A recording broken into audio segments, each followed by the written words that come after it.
សួស្តីអ្នកទាំងអស់គ្នាខ្ញុំនឹងបង្ហាញអំពីការបន្ថែមខេត្តថ្មីដំបូងឡើយយើងចូលទៅលើ menu setting បន្ទាប់មកយើងចូលទៅកាន់ location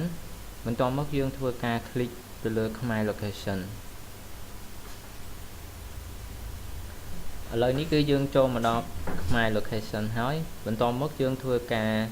click ទៅលើប៊ូតុង Pro វិញ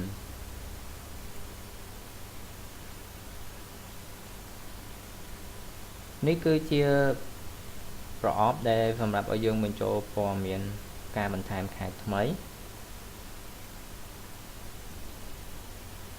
location name គឺសម្រាប់ដាក់ឈ្មោះខេត្តថ្មី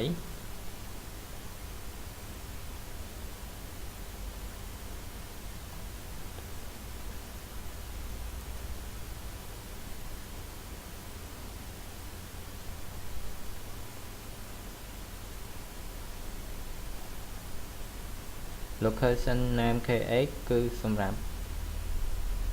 បន្ថែមដាក់ឈ្មោះបន្ថែមខេត្តថ្មីដែលជាអក្សរខ្មែរ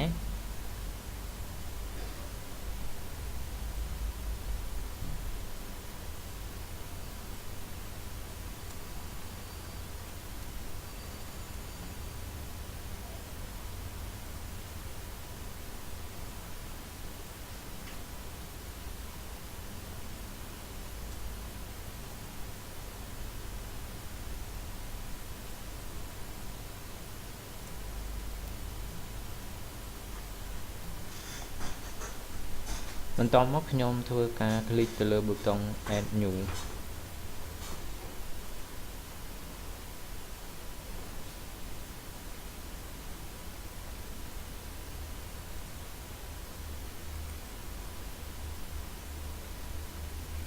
នេះគឺជា Risa ដែលខ្ញុំបានបញ្ចូលមិញ